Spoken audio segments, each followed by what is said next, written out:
जय Hind and hello guys, स्वागत है आपका आपके अपने YouTube चैनल ज्ञानदेह होस्ट में। और इस वीडियो में मैं आपको बताने वाला हूं राजस्थान कर्मचारी चयन बोर्ड यानी कि RSM SSB राजस्थान NHM भर्ती 2025 ऑनलाइन फॉर्म के बारे में, जो कि आपकी बेसिकली भर्ती 8000 प्लस पोस्ट पर निकाली है और इसमें आपकी अलग अलग पोस्ट निकाली गई है। इस वीडियो के अंदर आपको कंप्लीट जानकारी दी जाएगी जिससे कि आप लोग इस फॉर्म को बिना किसी मिस्टेक के भर पाएंगे। इसमें जो आपका विभाग रहेगा वह आपका राष्ट्रीय स्वास्थ्य मिशन चिकित्सा एवं स्वास्थ्य विभाग, इसके अंदर आपकी पोस्टिंग की जाएगी। और इसी के अंदर आपकी ये सभी वैकेंसी जैसे कि CHO यानी कि कम्युनिटी हेल्थ ऑफिसर, फिर आपका कॉन्ट्रैक्चुअल नर्स, इसके अलावा आपकी contractual data entry operator, contractual program assistant, junior program assistant, contractual pharma assistant, contractual sector health supervisor, social worker, hospital administrator, इसके अलावा मेडिकल लैब टेक्नीशियन, फिर यहाँ पर आपका कंपाउंडर आयुर्वेद। तो ये सभी पोस्ट आपकी निकाली गई है जो कि आप यहाँ पर अभी इस नोटिस के अंदर देख सकते हैं।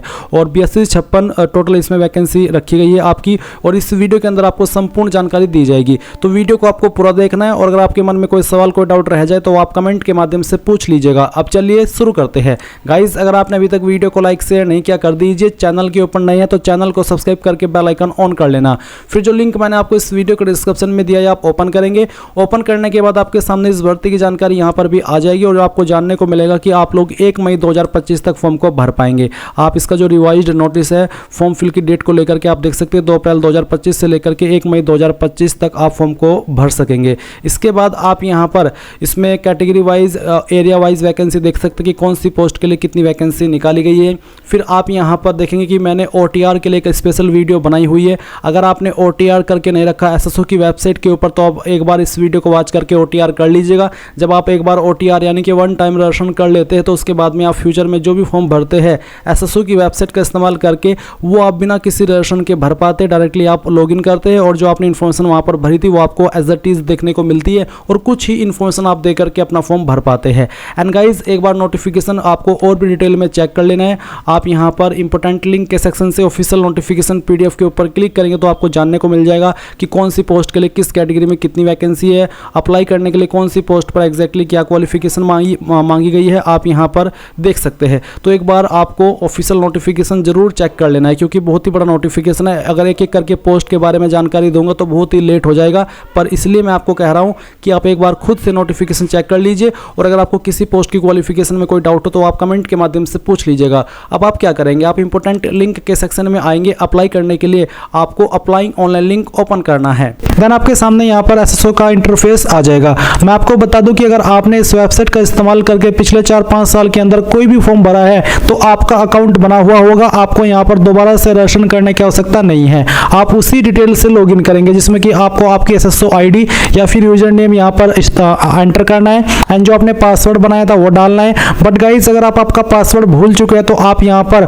I forgot my password click here, इसके सामने क्लिक हियर पर क्लिक करेंगे एंड देन जो आपकी SSO ID है वो यहाँ पर डालेंगे। जो मोबाइल नंबर या फिर ईमेल ID आपने रजिस्टर की थी वो डालेंगे, ये कैप्चा कोड फिल करेंगे एंड देन सबमिट के ऊपर आप जैसे ही क्लिक करेंगे तो आपको मैसेज के माध्यम से आपका जो पासवर्ड है वो सेंड कर दिया जाएगा। अगर आप आपकी SSO ID भूले हैं तो आपको यहाँ पर उसको भी रिसेट करने का ऑप्शन दिया है। पर गाइज, अगर आप यहाँ पर पहली बार इस वेबसाइट का इस्तेमाल करके कोई फॉर्म भर रहे हैं तो आपको रजिस्ट्रेशन करना होगा। इसके लिए आप यहाँ पर रजिस्ट्रेशन के ऊपर क्लिक करेंगे, फिर आपको यहाँ पर सेलेक्ट करना है कि आप इनमें से किस माध्यम से लॉगिन होना चाहते हैं। तो यहाँ पर आपको जन आधार का भी ऑप्शन दिया है और गूगल का भी ऑप्शन है, तो आप यहाँ पर गूगल सेलेक्ट कर लीजिएगा। गूगल सेलेक्ट करने के बाद में आपको आपकी ईमेल ID का यहाँ पर इस्तेमाल करना है। कोई भी ईमेल ID आप यहाँ पर डालिए एंड देन नेक्स्ट के ऊपर क्लिक कीजिए। अब गाइस, यहाँ पर आपके सामने कुछ ऐसा इंटरफेस आएगा जैसे ही आप अपनी ईमेल ID एंड उसका पासवर्ड डाल करके लॉगिन कर लेंगे। अब आपको यहाँ पर आपकी SSO ID बना लेनी है। आप अपनी ईमेल ID के अकॉर्डिंग जो SSO ID फैच की गई है,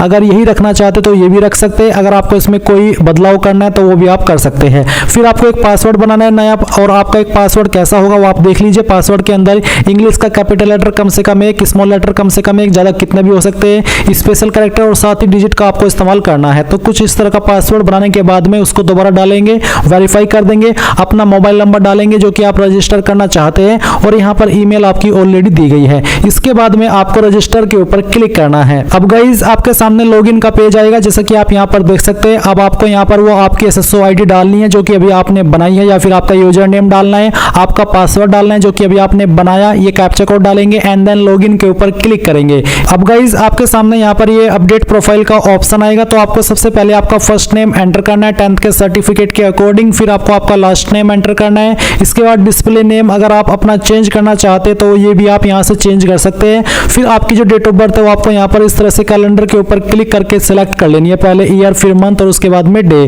देन गाइज यहाँ पर जेंडर आपको सिलेक्ट करना है। अगर आप यहाँ पर नंबर ऐड करना चाहते हैं, आपने नहीं किया तो आप यहाँ पर इसके सेक्शन के ऊपर क्लिक करके अपना नंबर डालेंगे, सेंड ओटीपी पर क्लिक करेंगे तो ओटीपी जाएगा, वो ओटीपी यहाँ पर डाल करके वेरीफाई करना है। ईमेल आईडी भी आप यहाँ पर ऐड कर सकते हैं या फिर चेंज कर सकते हैं। इसके अलावा आपको यहाँ पर पोस्टल एड्रेस में जो आपका प्रेजेंट एड्रेस है वो फिल करना है और फिर जो आपका पोस्टल कोड है वो भी आपको यहाँ पर डाल देना है। पोस्टल कोड यानी कि जो आपका पिन कोड लगता है वो पिन कोड आप यहाँ पर लिखेंगे। सिटी डिस्ट्रिक्ट कौन सी है वो भी आपको यहाँ पर अपनी एंटर कर देनी है एंड इसके बाद में गाइस आपकी जो स्टेट है वो भी आपको यहाँ पर सेलेक्ट कर लेनी है। फिर अगर आपकी बहामासा आईडी है तो वो आप यहाँ पर डाल देंगे, अगर नहीं है तो आप इसको ऐसे ही छोड़ दें। जन आधार आईडी है तो वो यहाँ पर डाल देंगे, एडिट के ऊपर क्लिक करके, नहीं तो आप इसको ऐसे ही छोड़ देंगे। एंड उसके बाद में अगर आपका आधार आईडी है तो आप यहाँ पर डालेंगे, कोई ओल्ड एसएसओ आईडी है तो आप यहाँ पर दे देंगे। एंड उसके बाद में इन सभी जानकारी को चेक करते हुए आप अपडेट के ऊपर क्लिक करेंगे। प्रोफाइल की जानकारी अपडेट करने के बाद में गाइज आपको यहाँ पर लेफ्ट साइड में सिटीजन एप्स G2C इसके ऊपर क्लिक करना है। इसके ऊपर क्लिक करने के बाद आपके सामने ये सभी एप्स आ जाएंगे। आपको यहाँ पर रिक्रूटमेंट पोर्टल सर्च करना है तो आप यहाँ पर REC लिख दीजिए और जो रिक्रूटमेंट पोर्टल का ऑप्शन है ये आपको टिक करना है। नाउ गाइज आपके सामने यहाँ पर ऑनगोइंग रिक्रूटमेंट सेक्शन के अंदर आपकी पोस्ट देखने को मिलेगी जो कि है direct recruitment of various contractual post of NHM and RAJ MES 2025। आप यहाँ पर अप्लाई नाउ पर क्लिक करेंगे। इसके ऊपर क्लिक करने के बाद में आपके सामने वो सभी पोस्ट आ जाएगी जो कि इसमें निकाली गई है। जैसे कि आप देख सकते हैं medical lab technician, lab technician, तो सभी पोस्ट आपको दी गई है। आप यहाँ पर पेज नंबर 2 इस तरह से जा करके सभी पोस्ट को एक बार देख लीजिएगा। अब आपको जिस भी पोस्ट पर अप्लाई करना है या फिर जिस भी पोस्ट पर आप अप्लाई करने के लिए एलिजिबल है और इंटरेस्टेड है उसी पोस्ट के ऊपर आपको क्लिक करना होगा। सभी पोस्ट पर अप्लाई करने का तरीका सेम है और सभी पोस्ट पर गाइज बस जो आपकी क्वालिफिकेशन है जो कि आप इसमें दे रहे हैं, जिसके माध्यम से आप अप्लाई करने के लिए एलिजिबल हो रहे हैं, वही चेंजेबल रहेगी, यानी कि वही अलग होगी। बाकी के जो स्टेप्स होंगे वो आपके सामने सभी में एक ही आएंगे। और अगर आपको 2 पोस्ट पर अप्लाई करना है, आप 2 पोस्ट पर अप्लाई करने के लिए एलिजिबल है तो आप एक बार इस प्रोसेस को फॉलो करके, जैसे कि आपने ये प्रोसेस फॉलो करे, सेम प्रोसेस को दोबारा फॉलो कर लेना है अन्य पोस्ट को सिलेक्ट करते हुए, कोई भी इशू वाली बात नहीं आएगी। तो चलिए अब यहाँ पर जिस पोस्ट पर आपको अप्लाई करना है वो पोस्ट आप सिलेक्ट कर लीजिए। जैसे ही आप कोई भी पोस्ट सिलेक्ट कर लेंगे तो आपके सामने OTR डाटा रिव्यू का पेज आएगा, यानी कि जो आपने OTR करके रखा है वो आपको रिव्यू करने को मिलेगा। अगर आप इनमें से कोई जानकारी एडिट करना चाहते हैं तो आप यहाँ पर अपडेट के ऊपर क्लिक करके कर लेंगे, नहीं तो आपको प्रोसीड पर क्लिक करना है। अब यहाँ पर जो आप बिल्कुल ग्रे व्हाइट में देख पा रहे हैं ये वो है जो आप अपनी इन्फॉर्मेशन यहाँ से एडिट नहीं कर सकते, चेंज नहीं कर सकते। इसके लिए आपको राइट साइड में क्लिक करके अपडेट प्रोफाइल पर क्लिक करके यहाँ से जानकारी को पहले अपडेट करना होगा, तब जाकर के आप ये वाली जानकारी यहाँ पर इस तरह से देख पाएंगे कि वो आपकी बदल जाएगी। पर अगर आप यहाँ पर पहले से ही अपनी इन्फॉर्मेशन भर चुके हैं और आपको लगता है कि यहाँ सभी जानकारी सही है तो फिर आप यहाँ पर इसको चेंज नहीं करिएगा। यहाँ पर जो बिल्कुल ग्रे वाइट में है ये वो इन्फॉर्मेशन है जो कि यहाँ पर आप अभी बदल भी सकते हैं और इसको छोड़ करके कुछ और भरना चाहे आपका जो इन्फॉर्मेशन है वो भी आप भर सकते हैं। तो जैसे कि यहाँ पर मदर नेम है, आप यहाँ पर मदर नेम डाल दीजिएगा। उसके बाद में यहाँ पर आपकी कास्ट कैटेगरी कौन सी है वो सिलेक्ट कर लीजिए। वैसे तो मैं यहाँ पर OBC में आता हूँ बट मैं डेमो के लिए फॉर्म को भर रहा हूँ तो इसलिए मैं ST कैटेगरी सेलेक्ट किया हूँ। फिर उसके बाद में अगर आपको कोई स्पेशली एबल्ड कैटेगरी यानी कि विकलांग की कैटेगरी या दिव्यांगजन श्रेणी है तो सिलेक्ट कर ले, नहीं तो आप नॉट एप्लीकेबल क्लिक करेंगे। अब यहाँ पर गाइज आप नीचे की तरफ आएंगे और देखेंगे रिलीजन, तो जो भी आपका रिलीजन है वो आपको सिलेक्ट कर लेना है। फिर उसके बाद में मैरिटल स्टेटस आपका क्या है वो आप सिलेक्ट कर लीजिए। अगर आपकी वैवाहिक स्थिति अनमैरिड के अलावा अन्य है तो फिर आप यहाँ पर जीवन साथी का नाम देंगे। साथ ही साथ 1/6/2002 से पहले और 1/6/2002 के बाद में जीवित बच्चों की संख्या बताएंगे और क्योंकि आप अनमैरिड है इसलिए आप यहाँ पर इनमें 00 लिख दीजिएगा। उसके बाद मोबाइल नंबर, फिर अगर आपका व्हाट्सअप का मोबाइल नंबर अलग है तो वो आप यहाँ पर दे दीजिए। फिर अपना आधार ID यहाँ पर देंगे और वेरीफाई के ऊपर क्लिक करके उसको वेरीफाई कर देंगे। अगर आपकी जन आधार ID भी है तो वो भी आप यहाँ पर डाल दीजिएगा। उसके बाद आप नीचे देखेंगे आप अप्लाइंग फॉर, क्या आप राजस्थान के अनुसूचित क्षेत्र से संबंधित है। अगर आप राजस्थान के अनुसूचित क्षेत्र से आते हैं तो आप यस करिएगा, अगर आप नहीं आते हैं तो आप नो करिएगा। इसके बाद में गाइज यहाँ पर जिस पोस्ट पर मैं अप्लाई कर रहा हूँ है अब मेरी नर्सिंग ऑफिसर की यानी कि नर्स की, तो इसमें बोला है कि registered in Rajasthan nursing council,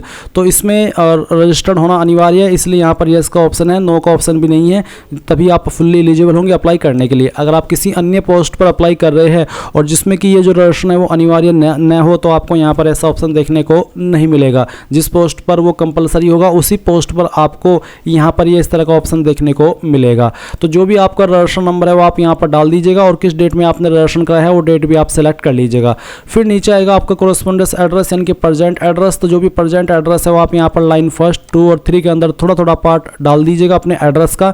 state select कर लीजिएगा, आपकी डिस्ट्रिक्ट सेलेक्ट कर लीजिएगा, फिर आपके सिटी विलेज का नाम यहाँ पर डाल दीजिएगा। फ़ोन नंबर अगर आपका कोई अन्य भी है वो भी आप यहाँ पर दे दीजिएगा। फिर सभी जानकारी चेक करते हुए आप नेक्स्ट के ऊपर क्लिक करेंगे। अब आपके सामने यहाँ पर पर्सनल डिटेल आ जाएगी। तो सबसे पहले आप यहाँ पर डोमिसाइल डिटेल में इंडियन सेलेक्ट करेंगे, फिर आप यहाँ पर होम स्टेट देखेंगे, उसके बाद में होम डिस्ट्रिक्ट। अब गाइज अगर आपको होम डिस्ट्रिक्ट के अंदर आपकी डिस्ट्रिक्ट दिखाई न दे रही हो तो आपको बता दूं, जब आपने अभी इस वाले ऑप्शन में यस नो किया कि आप राजस्थान के अनुसूचित क्षेत्र से संबंधित है, अगर आपने उस ऑप्शन में यस किया है तो यस करने के बाद गाइज जो यहाँ पर होम डिस्ट्रिक्ट है वो वही वाली आती है जो कि राजस्थान के अनुसूचित क्षेत्र से संबंधित होती है। अगर आपने उस ऑप्शन में नो किया तो फिर आप यहाँ पर सभी होम डिस्ट्रिक्ट अपनी राजस्थान की देख पाते हैं। उसके बाद में पूछा कि क्या आप इंडिया के अंदर किसी अन्य कंट्री से सेटल हुए हो, अगर हाँ तो यस, नहीं तो आप नो करेंगे। फिर यहाँ पर कुछ सवाल है जैसे कि क्या आप भूतपूर्व सैनिक हैं, अगर हाँ तो यस, नहीं तो आप नो करेंगे। क्या आप एक उत्कृष्ट खिलाड़ी यानी कि स्पोर्ट्स पर्सन है, अगर हाँ तो यस, नहीं तो आपको नो करना है। उसके बाद आप नेक्स्ट के ऊपर क्लिक कर देंगे। नेक्स्ट पर क्लिक करने के बाद यहाँ पर क्वालिफिकेशन की जानकारी आती है। तो मैं यहाँ पर पहले तो क्वालिफिकेशन के इस ऑप्शन को टिक करता हूँ, आपको भी टिक करना है। उसके बाद यहाँ पर सबसे पहले आप 10वीं की इन्फॉर्मेशन भरेंगे। तो यहाँ पर आपको इसमें सेकेंडरी की इन्फॉर्मेशन देनी है। तो सब्जेक्ट ग्रुप में आप नॉट एप्लीकेबल या फिर ऑल जनरल सब्जेक्ट लिख सकते हैं। किस बोर्ड के द्वारा आपने 10वीं पास की उस बोर्ड का नाम है आप यहाँ पर लिख देंगे। उसके बाद 10वीं का रोल नंबर क्या था वो आप यहाँ पर डालेंगे। रिजल्ट आपका किसके अंदर था, CGPA, ग्रेड या परसेंटेज, जो भी था वो ये आप सेलेक्ट कर ले। मैंने परसेंटेज सेलेक्ट किया। उसके बाद में कब आपने 10वीं पास की वो साल आप सेलेक्ट कर लेंगे और अपनी परसेंटेज या फिर जो आपकी ग्रेड थी वो आप यहाँ पर भर देंगे। फिर आपको सेम वे में 12वीं की इन्फॉर्मेशन बतानी है कि सब्जेक्ट ग्रुप कौन सा था, साइंस, आर्ट्स, कॉमर्स। उसके बाद 12वीं का बोर्ड, 12वीं का रोल नंबर, आपका नंबर सिस्टम, फिर पासिंग ईयर और आपके बाद उसके बाद में परसेंटेज। फिर गाइज जिस भी पोस्ट पर आप अप्लाई कर रहे हो उस पोस्ट पर अप्लाई करने के लिए जो जरूरी क्वालिफिकेशन है वो जो क्वालिफिकेशन जरूरी है उसी का ऑप्शन आपको यहाँ पर इस तरह से देखने को मिलेगा। तो वो क्वालिफिकेशन की जानकारी भी आपको भरनी है। जैसे कि सब्जेक्ट ग्रुप, तो अगर आपकी क्वालिफिकेशन के ऊपर सब्जेक्ट ग्रुप एप्लीकेबल यानी कि लागू होता है तो आप सब्जेक्ट ग्रुप लिखेंगे। अगर लागू नहीं होता तो आप यहाँ पर NA यानी कि नॉट एप्लीकेबल लिख सकते हैं। या फिर जो आपके मेन सब्जेक्ट थे वो भी आप यहाँ पर GNM जो भी आपकी बेसिकली क्वालिफिकेशन है उसमें दे सकते हैं। उसके बाद में आपको आपके बोर्ड, यूनिवर्सिटी या फिर इस इंस्टीट्यूट का नाम देना है जहाँ से आपने आपकी जो क्वालिफिकेशन है वो की है, उसका नाम आप यहाँ पर एंटर कर देंगे। इसके बाद गाइज आप देखेंगे आपका रोल नंबर, तो जो भी फाइनल ईयर का रोल नंबर है वो आप यहाँ पर डाल दीजिएगा। रिजल्ट आपका किसके अंदर है वो सेलेक्ट कर लीजिएगा। फिर किस साल के अंदर आपने क्वालिफिकेशन पास की है वो साल आप यहाँ पर सेलेक्ट कर लीजिए। फिर परसेंटेज आपकी कितनी थी वो आप यहाँ पर डाल दीजिए। अब इसके बाद में अगर आपके पास कोई अन्य क्वालिफिकेशन है जैसे कि डिप्लोमा, तो आप यहाँ पर डिप्लोमा का जो सब्जेक्ट ग्रुप है या फिर डिसिप्लिन है वो लिखेंगे। यूनिवर्सिटी का नाम, आपका रोल नंबर, उसके बाद में किसके अंदर आपके नंबर थे वो बताएंगे। अगर आप रिजल्ट का वेट कर रहे हैं तो आप रिजल्ट अवेटेड अपीयरिंग ये वाला ऑप्शन सेलेक्ट कर सकते हैं। और फिर आपका ईयर ऑफ पासिंग और उसके बाद में आप यहाँ पर परसेंटेज। अगर आपने ग्रेजुएशन की है तो उसकी जानकारी भी आप यहाँ पर इस तरह से भर दीजिएगा। फिर एक्सपीरियंस की जानकारी, अगर आपके पास कोई एक्सपीरियंस है तो आप यस करके उसकी जानकारी भर देंगे। अगर आपके पास कोई एक्सपीरियंस नहीं है तो आप नो कर दीजिए और फिर यहाँ पर नीचे नेक्स्ट के ऊपर क्लिक कर दीजिए। अब गाइज आपके सामने आइडेंटिफिकेशन एंड इनक्लोजर का ऑप्शन आ चुका है। तो आप यहाँ पर फोटो एंड सिग्नेचर अपलोड करेंगे। फोटो का साइज 50 से 100 KB के बीच में, फॉर्मेट JPEG या फिर JPG का। सिग्नेचर का साइज 20 से 50 KB के बीच में रखा है। तो आप चूज फाइल के ऊपर क्लिक कीजिए और जहां पर भी आपकी फोटो फाइल है वो आपको सेलेक्ट करनी है। तो यहां पर गाइज जो भी आपकी फाइल है फोटो की वो सेलेक्ट कीजिए। जैसे कि मैं यहां पर ये फाइल सेलेक्ट करने वाला हूं और ओपन करता हूं। ओपन करने के बाद आपका फोटो इस तरह से आ जाएगा। यहां पर मैंने फोटो के नीचे DOB लिखी है, मेरे पास यही फोटो अवेलेबल था। तो आप फोटो के नीचे कुछ मत लिखिएगा क्योंकि मैंने सिर्फ आपको डेमो के लिए बताया है। आप यहाँ पर कुछ और फोटो भी अपलोड कर सकते हैं जैसे कि मैं आपको यहाँ पर अपलोड करके दिखा रहा हूँ। उसके बाद आप यहाँ पर आपका सिग्नेचर अपलोड करेंगे। इसका साइज 20 से 50 KB के बीच में रखा है। तो जहाँ पर भी फाइल है साइन की वो सेलेक्ट कीजिए और इस तरह से वो फाइल आ जाएगी। फिर विजिबल बॉडी मार्क, आपकी बॉडी के ऊपर वो निशान जिससे आपकी बॉडी की पहचान होती है। अब ये निशान आपकी बॉडी के ऊपर कहीं पर भी हो सकता है। अगर आपकी बॉडी के ऊपर कोई भी ऐसा परमानेंट मार्क नहीं है जैसे कि जलने का, कटने का या बर्थ मार्क, तो आप इसमें नो मार्क लिखिएगा और उसके बाद नेक्स्ट के ऊपर क्लिक कीजिएगा। अब गाइज यहाँ पर मेरे सामने प्रेफरेंसेस का ऑप्शन आ चुका है। मैं आपको बता दूं कि अगर आप ऐसी पोस्ट पर अप्लाई कर रहे हैं जिस पर प्रेफरेंस का ऑप्शन लागू होता है तो ही आपके सामने प्रेफरेंसेस देने का ऑप्शन ऑप्शन आएगा। अगर आप ऐसी पोस्ट पर अप्लाई कर रहे हैं जिस पर प्रेफरेंस का ऑप्शन ना हो तो फिर आपको चिंता करने की कोई भी आवश्यकता नहीं है। तो यहाँ पर दो ऑप्शन है मेरे पास प्रेफरेंस देने के लिए, तो मैं इसको पहले नंबर पर प्रेफरेंस देता हूँ और फिर इसको सेकंड पर। तो इस तरह से आपको प्रेफरेंस दे देनी है अपनी पोस्ट की और फिर आप नेक्स्ट के ऊपर क्लिक करेंगे। नेक्स्ट के ऊपर क्लिक करने के बाद में गाइज अगर आपके सामने इसमें लाइव फोटो अपलोड करने का ऑप्शन आ रहा है, क्योंकि मैंने पहले से OTR करके रखा है तो मेरे सामने वो चीज़ नहीं आई है, पर अगर आपके सामने आता है तो आप इसमें अपना लाइव फोटो अपलोड कर देंगे और फिर एक डिक्लेरेशन भी आपको देखने को मिल सकता है। वो डिक्लेरेशन भी आप अपलोड कर देंगे डाउनलोड करके, उसमें जो इन्फॉर्मेशन आपको लिखने को बोली अपने हाथ से वो लिख करके आप अपलोड कर दीजिएगा। अब आपके सामने आपके फॉर्म का प्रीव्यू है, जो भी जानकारी आपने शुरू से लेकर अभी तक भरी है वो आप यहाँ पर इसमें चेक कर लीजिएगा। ये देख लीजिए मेरे सामने यहाँ पर हैंड रिटन स्पेसिमेन आ रहा है, तो ये वाला स्पेसिमेन आपको इसमें अपलोड करना होता है, जहाँ पर आपको अभ्यर्थी यहाँ से हिंदी में लिखे, यानी कि जो चीज़ आपको इसमें हिंदी में लिखने को बोली वो हिंदी में लिखनी है।